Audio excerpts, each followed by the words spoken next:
Élu, regarde bien. Nous sommes déjà à la moitié de l'année 2025. 6 mois se sont écoulés. Plus de 180 jours sont passés. Et toi, où en es-tu dans ce que Dieu t'avait confié? Tu avais reçu une direction, une vision, une parole en début d'année. Tu avais commencé avec zèle, avec feu. Tu disais, cette année je vais avancer avec Dieu. Je vais accomplir ma mission. Mais aujourd'hui, regarde-toi honnêtement. Es-tu encore en mouvement spirituel ou es-tu à l'arrêt dans l'invisible? Le temps est une monnaie précieuse. Et chaque jour que tu vis est une page de ton appel qui s'écrit ou qui s'efface. Beaucoup d'élus sont tombés dans le piège du confort. Le feu d'hier est devenu tiède aujourd'hui. L'intimité avec Dieu s'est transformée en routine. Le zèle est devenu silence. Mais l'Esprit t'interpelle, fais le point. Ne sois pas comme ceux qui se contentent de parler. Il y a ceux qui annoncent des choses, mais qui n'en manifestent aucune. Il y a ceux qui écrivent des projets, mais n'en exécutent aucun. Il y a ceux qui prient pour des percées, mais refusent de marcher par la foi.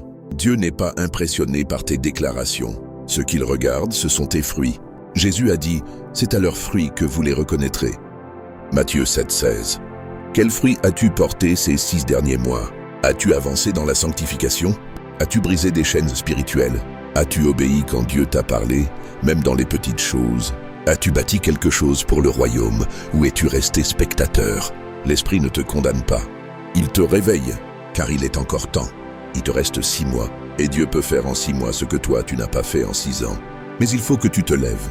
Il faut que tu prennes conscience que ta vie spirituelle est entre tes mains. Le diable n'a pas besoin de te combattre si tu es déjà inactif. Ce qui l'arrange, c'est un élu endormi, un élu distrait, un élu occupé à autre chose qu'à son appel.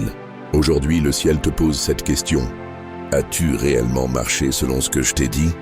Et si ta réponse est floue, ce n'est pas grave. Ce qui compte maintenant, c'est ce que tu feras à partir d'aujourd'hui. Dieu ne regarde pas seulement ton passé, il attend ta décision maintenant. Tu es encore en vie, tu respires, alors tu peux encore rattraper, reconstruire, restaurer. Tu ne peux pas continuer à vivre comme si tu avais encore tout le temps devant toi. L'élu n'est pas un civil, tu as une mission. Et toute mission vient avec une limite de temps. Regarde les saisons, elles ne durent pas éternellement. Il y a un temps pour semer, un temps pour récolter, un temps pour bâtir, un temps pour combattre. Si tu rates ton temps, tu entres dans une saison sans grâce, et là tu luttes seul. Voilà pourquoi il faut que tu t'arrêtes et que tu te réalignes. Peut-être qu'au début de l'année, tu étais motivé. Tu priais, tu jeûnais, tu écrivais tes objectifs, tu entendais clairement la voix de Dieu. Mais la fatigue est venue, les distractions t'ont encerclé, des voix contraires t'ont affaibli. Et sans t'en rendre compte, tu t'es éloigné du feu, tu t'es éloigné de l'autel, tu as relâché la vigilance. Tu as commencé à tolérer ce que tu dénonçais avant. Tu as commencé à justifier ce que tu appelais péché hier. Mais écoute ceci, Dieu n'a pas changé de plan te concernant. Ce n'est pas parce que tu t'es arrêté que le ciel a abandonné le dossier de ta destinée. Non. Il attend simplement que tu reviennes à la position de départ. Il est encore temps de reprendre le chemin. Ce n'est pas une question d'émotion, ni de performance. C'est une question de position. Est-ce que ton cœur est encore là où Dieu veut qu'il soit? Est-ce que ton regard est encore fixé sur l'essentiel? Ou bien es-tu devenu esclave des apparences, des réseaux, du regard des autres, de la comparaison? Élu, si tu savais ce que ta vie porte, tu ne perdrais plus ton temps avec ce qui est stérile. Tu es appelé à impacter.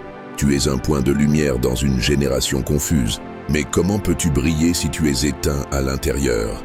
Comment peux-tu parler aux autres si toi-même tu n'écoutes plus Dieu? Comment peux-tu aller plus loin si tu refuses de lâcher ce que Dieu te demande d'abandonner? La vraie maturité spirituelle ne se voit pas dans la quantité de versets que tu récites, mais dans ta capacité à obéir. Même quand c'est douloureux, même quand c'est impopulaire, même quand tu ne comprends pas tout. Aujourd'hui, Dieu ne te demande pas de comprendre, il te demande de lui faire confiance. Il te dit, reviens, reviens à la chambre secrète, reviens à l'humilité, reviens à la prière sincère, reviens à la vision. Tu as encore 6 mois devant toi. Ne les gaspille pas. Fais le choix de reprendre le flambeau, reprendre le feu, reprends ton alignement, reprends ta place, car ta génération t'attend, et le ciel aussi.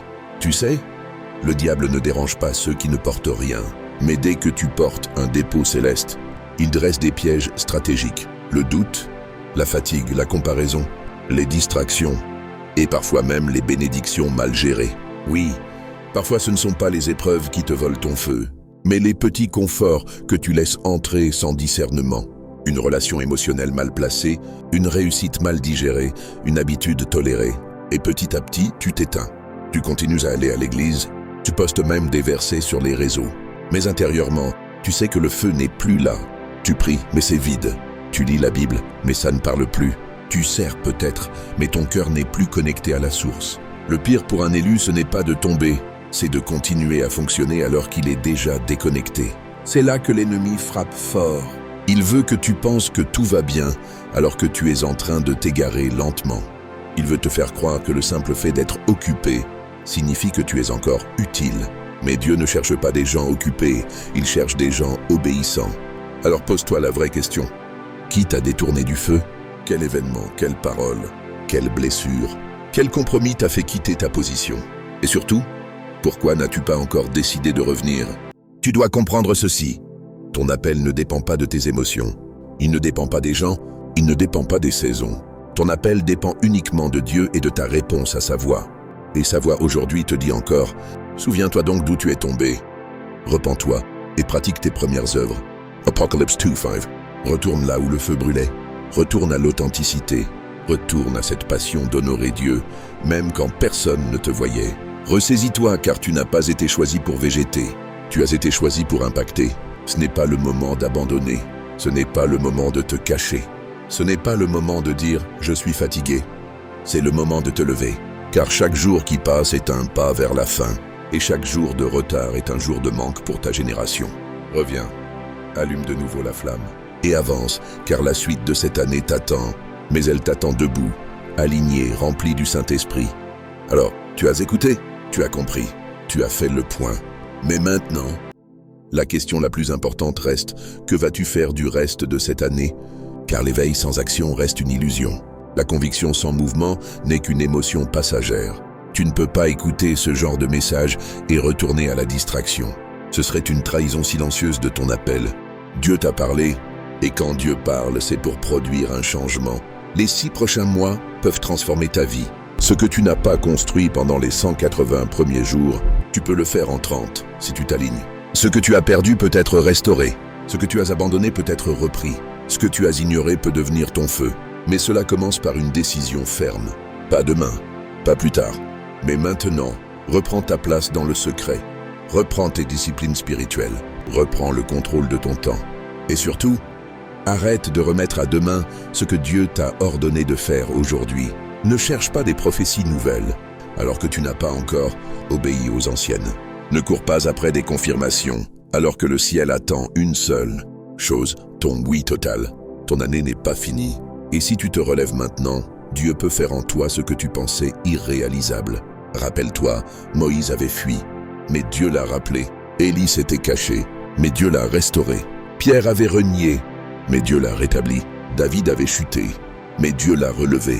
Et toi, que feras-tu? Le ciel te dit encore aujourd'hui. Lève-toi car je suis avec toi. Même si tu as failli, même si tu as douté, même si tu t'es perdu, reviens et marche. Tu n'as pas été choisi pour être invisible. Tu n'as pas été sauvé pour rester passif. Tu n'as pas été équipé pour t'endormir dans le confort. Tu es un porteur de lumière dans une génération obscure.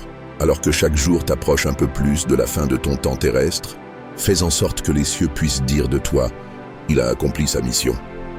Si tu es déterminé à ne plus perdre un seul jour et à accomplir pleinement ce que Dieu t'a confié pour cette année, alors écris en commentaire « Je reprends le flambeau ». Je finirai cette année dans la volonté de Dieu. Et si ce message t'a parlé, partage-le à un autre élu, car Dieu réveille ses guerriers, un cœur à la fois.